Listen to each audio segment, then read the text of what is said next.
जय हिंद साथियों, स्वागत है आप सभी लोगों का एक बार फिर से आपके अपने चैनल जन कवि स्टडी हब में। अभी के इस सेशन में हम लोग बात करने वाले हैं जो लोअर पीसीएस प्री एग्जाम की परीक्षा हुई थी 2021 में, और जो आपका आगामी एग्जाम है 11 मई 2025 को लोअर पीसीएस का। तो उसके लिए ये क्लासेस मैं करवा रहा हूँ आप लोगों को। जो भी प्रीवियस पीवाईक्यू क्वेश्चन पूछे गए हैं, ठीक है, तो उनको आप लोगों के बीच लाया जा रहा है। तो ये हमारा पार्ट 3 है लोअर पीसीएस एग्जाम जो हुआ था आपका 2021 में उसका, ठीक है, और जीएस का पार्ट 3 है। तो उसके 71 से लेकर 100 तक के क्वेश्चन हम लोगों ने देखने हैं। तो क्या क्या चीजें हैं देखिए जरा। झिरोली, झिरोली कहाँ पड़ता है आपका? बागेश्वर में, ठीक है, झिरोली बागेश्वर। और चंडाक पिथौरागढ़ में कौन सा खनिज मुख्य रूप से पाया जाता है? तो ये है आपका मैग्नीसाइट। कौन सा पाया जाता है? मैग्नीसाइट पाया जाता है। ठीक है, एक आप लोग और इंपॉर्टेंट लिखिए, टिन। टिन पूछा जाएगा आपका, चमोली में पाया जाता है। ठीक है, उसके अलावा देखिए सगंध पादप केंद्र, ठीक है, सगंध पादप केंद्र यानी सीएपी, ठीक है, यानी शॉर्ट में इसको बोल सकते हैं कैप। कैप उत्तराखंड में किस स्थान पर स्थित है? ठीक है, तो ये आपका कहाँ पर है? सैलाकुई, देहरादून के अंदर है। ठीक है, सैलाकुई में है आपका।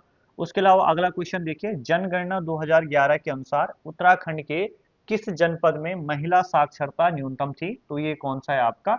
उत्तरकाशी। और उत्तरकाशी के बाद कौन आता है आपका दूसरे नंबर पर? टिहरी गढ़वाल। ठीक है, तो यहाँ से यहाँ पर आप लोग देख सकते हैं। ठीक है, आप लोगों ने पूरा पेपर ये देखा होगा, 10 12 13 क्वेश्चन आप लोगों को सीधा सीधा जनगणना से ही देखने को मिल रहे होंगे। तो आप लोगों को ये पता लग गया इस पेपर को देख के कि भैया जनगणना वाकई में कितनी इंपॉर्टेंट है। ठीक है, हिमालय के लिए हिमालय के लिए उत्तराखंड आजीविका सुधार प्रोजेक्ट ULIPH प्रबंधित किया जाता है किसके द्वारा? तो ये किया जाता है उत्तराखंड ग्राम्य विकास समिति के द्वारा। ठीक, आगे देखिए 75वां क्वेश्चन क्या है। इस क्वेश्चन को देखिए आप लोग यहाँ पर। ये क्या कह रहा है कि सूची 1 का सूची 2 से आप लोगों को मिलान करना है। अधिकतम क्षेत्रफल वाला जिला, ठीक है, इनमें से आपको बताना है जिसका क्षेत्रफल सबसे ज्यादा है, तो वो कौन सा है?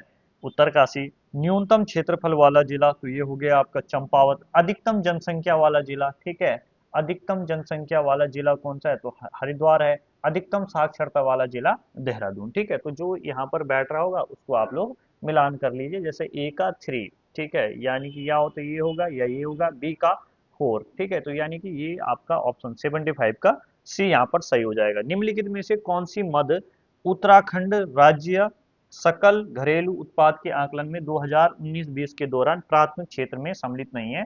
तो इसका आंसर क्या था? वानिकी एवं लट्ठा बनाना। ठीक, आगे देखिए, उत्तराखंड सरकार द्वारा किस तिथि से किसान प्रोत्साहन पेंशन योजना प्रारंभ की गई? तो ये की गई आपका 15, क्या हो गया, 15 अगस्त 2014 से। कब से? 15 अगस्त 2014 से। फिर आगे देखिए,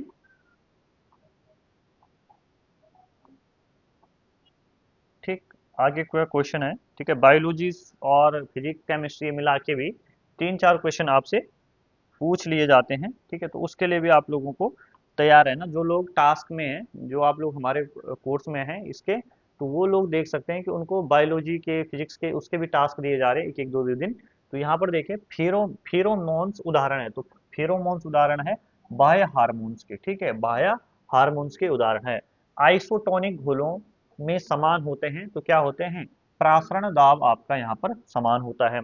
ठीक, निम्न में से किसके कारण आसमान नीला दिखाई देता है? परिकिरणन के कारण। किसके द्वारा? परिकिरणन के कारण आसमान का जो रंग है वो कैसा दिखाई देता है? नीला दिखाई देता है।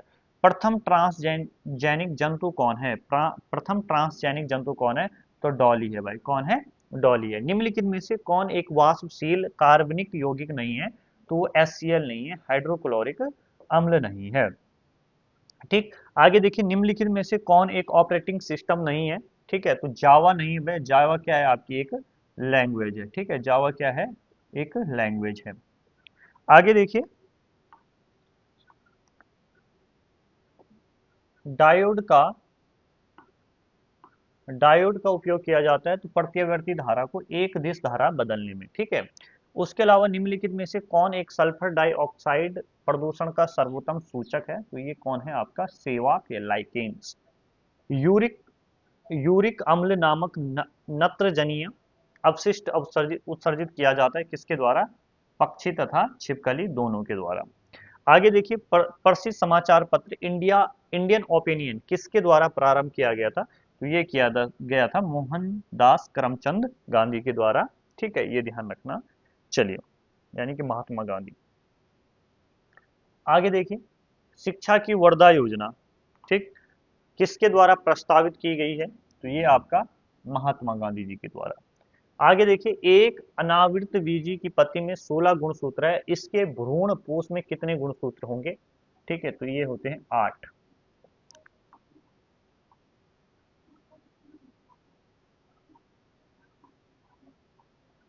आगे देखिए, एओ ह्यूम का वह जीवनी लेखक कौन था जो बाद में इंडियन नेशनल कांग्रेस का अध्यक्ष बना? तो ये था आपका विलियम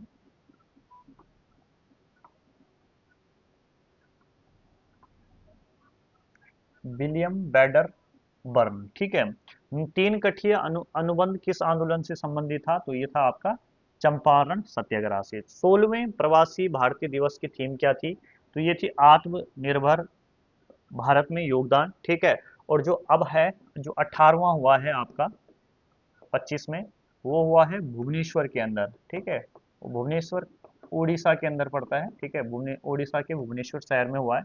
इसकी थीम आपसे पूछी जाएगी, थीम पूछी जाती है। थीम ध्यान रखना, भारत के लिए, भारत के लिए प्रवासी भारतीयों का योगदान, भारत के लिए प्रवासी भारतीयों का भारतीयों का योगदान। ठीक, आगे देखिए, सन 2020 में हिंदी कविता के लिए साहित्य अकादमी पुरस्कार के प्राप्तकर्ता कौन है? तो अनामिका। ठीक, उसके बाद देखिए, वर्तमान में दिल्ली का उपराज्यपाल कौन है? तो जब ये पेपर बना था उस टाइम तो अनिल बैजल था।